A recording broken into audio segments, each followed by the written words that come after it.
दोस्तों नमस्कार। Knowledge with Suresh channel में आपका स्वागत है। दोस्तों मोबाइल टेक्नोलॉजी के सीरीज में पहले वीडियो में आपने देखा कि इलेक्ट्रोमैग्नेटिक वेव्स क्या है, FDD-LT क्या है, एनालॉग डिजिटल मॉड्यूलेशन क्या है, ये सारी चीज़ों के बारे में जाना। तो अब आइए हम आगे चलते हैं कि 4G टेक्नोलॉजी में चैनल बैंडविड्थ क्या होता है। इस टॉपिक के अंतर्गत हम देखेंगे कि बैंडविड्थ क्या होता है, उसके पश्चात चैनल बैंडविड्थ क्या होता है ये जानेंगे, फिर रिसोर्स ब्लॉक RB के बारे में जानेंगे। तो चलिए वीडियो को शुरू करते हैं।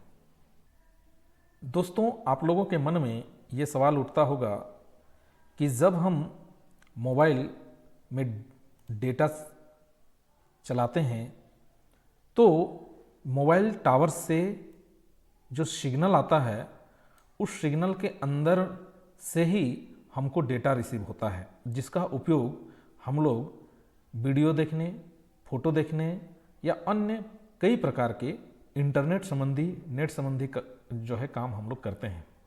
तो जो भी डेटा हमको रिसीव होता है वो कहीं ना कहीं जो हम सिग्नल यूज़ करते हैं, यानी कि मोबाइल टावर से जो मोबाइल में सिग्नल आता है उस सिग्नल के अंदर से होके जाता है। तो कोई भी वस्तु को या कोई भी सामान को हम लोग को भेजने के लिए जगह का ज़रूरत पड़ता है, स्पेस की ज़रूरत पड़ता है। उसी प्रकार इसमें भी डेटा को रिसीव होने के लिए हमको एक स्पेस का ज़रूरत पड़ता है और वही स्पेस, वही जगह बैंडविड्थ कहलाता है। तो जैसे ये सिग्नल है, इसमें 1800 मेगाहर्ट्ज़ का उपयोग हो रहा है। तो 1800 मेगाहर्ट्ज़ का उपयोग यदि हो रहा है तो ये तो एक कैरियर फ्रिक्वेंसी हुआ। कैरियर फ्रिक्वेंसी का मतलब वह तरंग जो कि हमारा डेटा को ये ले जा रहा है। मतलब मान के चले कोई सामान होता है, उस सामान को ले जाने के लिए जैसे पिकअप यूज़ हो रहा है तो ये पिकअप का काम कर रहा है, लेकिन उस पिकअप के अंदर जो जगह है, स्पेस है, तो उसका बात यहाँ पर जो है होना है। तो वो स्पेस ही बैंडविड्थ कहलाता है। तो 1800 मेगाहर्ट्ज़ के अंदर ये जो स्पेस होता है, यही स्पेस का उपयोग हम लोग डेटा को भेजने और रिसीव करने के लिए करते हैं।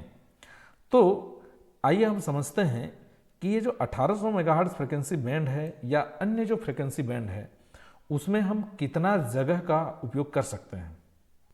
दोस्तों फिजिक्स के नियमानुसार कोई भी जो फ्रिक्वेंसी होता है उस फ्रिक्वेंसी का 10% का हिस्सा को ही हम लोग बैंडविड्थ में ले सकते हैं। यानी कि कोई भी फ्रिक्वेंसी है, मान के चलिए उस फ्रिक्वेंसी का 10% हिस्सा ही टोटल बैंडविड्थ हो सकता है। तो चलिए एग्जांपल में हम समझते हैं। जैसे 1800 मेगाहर्ट्ज़ है तो 1800 मेगाहर्ट्ज़ का 10% होता है 180 मेगाहर्ट्ज़। तो हम 180 मेगाहर्ट्ज़ स्पेक्ट्रम ही ले सकते हैं, किसमें से 1800 मेगाहर्ट्ज़ से। उसी प्रकार देखिए 2300 मेगाहर्ट्ज़, 2300 मेगाहर्ट्ज़ का 10% होता है 230 मेगाहर्ट्ज़। तो 2300 मेगाहर्ट्ज़ से हम 230 मेगाहर्ट्ज़ बैंडविड्थ ही मैक्सिमम यूज कर सकते हैं। लेकिन जो मोबाइल टेक्नोलॉजी में इतने सारे बैंडविड्थ का उपयोग नहीं किया जाता, उसके बहुत सारे कारण हैं। क्योंकि जो मोबाइल कंपनियां हैं, इन मोबाइल कंपनियों को स्पेक्ट्रम सरकार से खरीदना होता है और 1 मेगाहर्ट्ज़ स्पेक्ट्रम का कीमत कई हज़ार करोड़ रुपया होता है। इसलिए मोबाइल कंपनियां बहुत ज़्यादा जो है स्पेक्ट्रम नहीं खरीदती हैं। जितना टेक्नोलॉजी में आसक्त होता है, जितना वो उसको जो है सही ढंग से नेटवर्क को डिप्लॉयमेंट कर सकते हैं, तो उतना ही फ्रिक्वेंसी बैंड का उपयोग वो कर सकते हैं। अब देखिए कि टेलीकॉम कंपनियां कितना बैंडविड्थ का उपयोग करते हैं। हमने एक एग्जांपल लिया है यहाँ जियो 4G का। हम जियो 4G का जो है एग्जांपल लेके चल रहे हैं। तो जियो 4G ने, यानी कि जियो जो कंपनी है, मुकेश अंबानी का नेतृत्व वाली कंपनी, वो 2300 मेगाहर्ट्ज़ बैंड में 20 मेगाहर्ट्ज़ स्पेक्ट्रम लिया है, 1800 मेगाहर्ट्ज़ बैंड में 10 मेगाहर्ट्ज़ का स्पेक्ट्रम लिया है और 850 मेगाहर्ट्ज़ में 10 मेगाहर्ट्ज़ का स्पेक्ट्रम लिया है। इस तरह से टोटल इनका होता है 40 मेगाहर्ट्ज़ का स्पेक्ट्रम। लेकिन दोस्तों यहाँ क्या होता है, और एक टेक्नोलॉजी जो इसमें यूज़ होता है, मतलब देखिए कोई सेल टावर्स होता है, उस सेल टावर्स के चारों ओर कवरेज देना होता है। तो इसके लिए मोबाइल कंपनियां अलग अलग फ्रिक्वेंसी में बैंडविड्थ लेती हैं, यानी कि हर फ्रिक्वेंसी में जो है करीब 2 सेक्टर का बैंड लिया जाता है। इसीलिए 2300 मेगाहर्ट्ज में 20 गुणित 2 यानी कि टोटल 40 मेगाहर्ट्ज का स्पेक्ट्रम जियो ने लिया है। हम इसके बारे में आपको एक अलग से वीडियो में बताएंगे, या अगर समय होगा तो इसी वीडियो में हम आपको बताएंगे। उसी तरह से 1800 में 2 सेक्टर का लिया है, टोटल इसमें हो जाएगा 20 मेगाहर्ट्ज, और 850 में 2 सेक्टर का लिया है, इसमें ये हो जाता है टोटल 20 मेगाहर्ट्ज। इस तरह से टोटल 80 मेगाहर्ट्ज का स्पेक्ट्रम जियो के पास है। लेकिन ये जो 80 मेगाहर्ट्ज का स्पेक्ट्रम है ये किसी एक फ्रिक्वेंसी में नहीं है। 2300 के फ्रिक्वेंसी में 20 मेगाहर्ट्ज का एक सेक्टर का है, इसमें 2 सेक्टर यूज होगा तो टोटल 40 मेगाहर्ट्ज। ये सेक्टर क्या होता है हम इसके बारे में आपको बताएंगे। तो इस तरह से जो बैंडविड्थ जो है ये मोबाइल जो टेलीकॉम कंपनियां हैं ये इन लोग जो है लेते हैं। अब सवाल ये उठता है कि 2300 मेगाहर्ट्ज में टोटल 230 मेगाहर्ट्ज का उपयोग हम कर सकते हैं, तो यहाँ जियो जो है क्यों 20 मेगाहर्ट्ज से ऊपर यानी कि 40 मेगाहर्ट्ज या 50 मेगाहर्ट्ज या 100 मेगाहर्ट्ज का उपयोग एक साथ क्यों नहीं कर सकता। देखिए दोस्तों, इसका एक कारण है, जो हम सेक्टर वाले बात आपको कह रहे हैं इसको हम समझेंगे, लेकिन इससे पहले देखिए कि 20 मेगाहर्ट्ज का स्पेक्ट्रम लिया है 2 सेक्टर के लिए, टोटल 40 मेगाहर्ट्ज। अब यहाँ सवाल ये उठता है कि क्या इसमें हम 50 मेगाहर्ट्ज नहीं ले सकते? ले सकते हैं, लेकिन क्या है कि केवल जियो ही ऑपरेटर नहीं है। भारत में और भी टेलीकॉम कंपनियां हैं जैसे एयरटेल, वोडाफोन और आइडिया, तो ये सभी कंपनियां भी स्पेक्ट्रम लेके रखे हैं 2300 मेगाहर्ट्ज में। तो क्या है, तो वो भी एक प्रमुख कारण है कि सभी कंपनियां जो है स्पेक्ट्रम लेना चाहते हैं। और दूसरी जो सबसे बड़ा कारण है कि जो स्पेक्ट्रम का ऑक्शन होता है तो पर मेगाहर्ट्ज के हिसाब से कंपनियों को देना होता है, तो कंपनियां बहुत ज़्यादा स्पेक्ट्रम नहीं खरीद सकती। और दूसरी बात कि अलग अलग फ्रिक्वेंसियों में क्यों जो है स्पेक्ट्रम लिया जाता है, तो इससे पहले के वीडियो में मैंने जैसे बताया कि अलग अलग फ्रिक्वेंसियां जो है कंपनियां इसलिए चुनती हैं क्योंकि उसका कवरेज सही ढंग से हो, क्योंकि जो हायर बैंडविड्थ होता है उसका कवरेज कम होता है। इसलिए कंपनियां जो है, जो टेलीकॉम कंपनियां हैं वो सभी बैंडविड्थ में यानी कि सभी फ्रिक्वेंसी में अपना जो है चैनल बैंडविड्थ यानी कि स्पेक्ट्रम खरीद के रखती हैं और उसको सर्विस में डिप्लॉयमेंट करती हैं ताकि कवरेज अच्छा से बना रहे। तो ये था बैंडविड्थ का कैलकुलेशन। अब आगे चलते हैं, समझते हैं कि ये चैनल बैंडविड्थ क्या होता है, और चैनल बैंडविड्थ से जुड़ा हुआ है रिसोर्स ब्लॉक।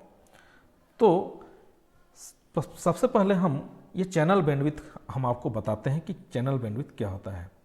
देखिए, ये है मोबाइल टावर्स। मोबाइल टावर्स में सिग्नल के ज़रिए जो है जो यूज़र को डेटा रिसीव होता है, और मान के चलिए कि इसमें ये 1800 मेगाहर्ट्ज का उपयोग हो रहा है। 1800 मेगाहर्ट्ज में ये 10 मेगाहर्ट्ज का उपयोग हो रहा है।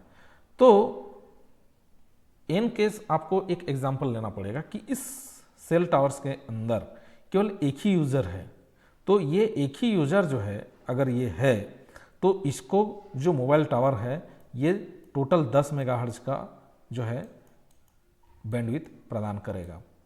और एग्जांपल मान के चलिए एक दूसरा मोबाइल है, तो 2 यूज़र हो गए, तो जाहिर सी बात है ये बांटने वाला काम होगा। तो 10 मेगाहर्ट्ज जो है केवल एक ही यूज़र को नहीं दे सकता, यदि सेम टाइम दोनों जो है बराबर डेटा का उपयोग कर रहे हैं, तब क्या होगा कि यहाँ बैंडविड्थ का बंटवारा होगा। तो ये जो बैंडविड्थ का बंटवारा होगा 5 मेगाहर्ट्ज इसको और 5 मेगाहर्ट्ज इसको, इस तरह से टोटल 10 मेगाहर्ट्ज। तो उसी तरह से और यूज़र जो है जुड़ते जाएंगे। तो मान के चलिए कि इस मोबाइल टावर के अंदर में बहुत सारे यूज़र्स हैं, तो प्रति यूज़र को कम से कम कुछ न कुछ चैनल जो है इसको देना पड़ेगा, तो वही होता है रिसोर्स ब्लॉक। तो चलिए हम इसको अब समझते हैं। चलिए अब हम रिसोर्स ब्लॉक को समझते हैं। यहाँ देखिए लिखा हुआ है कि a resource block RB is the smallest unit of resources that can be allocated to a user. मतलब रिसोर्स ब्लॉक वह यूनिट होता है जो कम से कम जो है यूनिट जो है यूजर को प्रदान करता है। यानी कि मान के चलिए जो मोबाइल टावर है, ये मोबाइल टावर जो है मान चलिए मोबाइल टावर है और ये यूज़र है, माने मोबाइल है। तो बहुत सारे यूज़र हैं, तो ये यूज़र को कम से कम जो है एक यूनिट प्रदान करता है इससे जुड़ने के लिए, और वही यूनिट जो है, कम से कम जो यूनिट होता है वो 180 किलोहर्ट्ज का होता है। ठीक है, ये टोटल कितना होता है, 180 किलोहर्ट्ज का एक यूनिट होता है। यहाँ लिखा है research block are either 12 into 15 kilohertz sub carrier और 24 इंटू 7.5 किलोहर्ट्ज सब कैरियर। मतलब इसको हम ये समझते हैं कि सब कैरियर में बांटता है, तो ये 15-15 किलोहर्ट्ज के 12 सब कैरियर में अगर बांटेगा 15 किलोहर्ट्ज में तो टोटल 12 होगा, और अगर 7.5 किलोहर्ट्ज में तो टोटल 24 होगा। मतलब 180 जो किलोहर्ट्ज है ये बेस है, लेकिन अगर 180 किलोहर्ट्ज को भी अगर इसमें बांटने का ज़रूरत पड़ता है तो ये इस तरह से इसमें बंटवारा होता है। तो प्राइमरी बेस पे 180 किलोहर्ट्ज को ही माना जाता है, कम से कम इतना जो है देना ये माना जाता है। लेकिन अगर इससे भी ज़्यादा अगर इसको सब कैरियर में अगर बांटने की ज़रूरत पड़ रहा है तो ये फिर 15 किलोहर्ट्ज में टोटल 12 बटेगा, और जो है 7.5 में 24।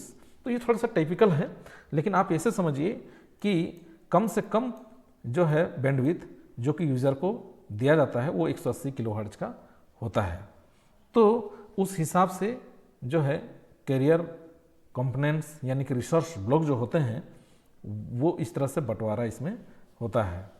तो चैनल बैंडविड्थ मतलब एक प्रकार का, इस प्रकार का एक सिस्टम है कि कोई जो मोबाइल टावर है उस मोबाइल टावर के साथ बहुत सारे मोबाइल यूज़र जो है जुड़े होते हैं।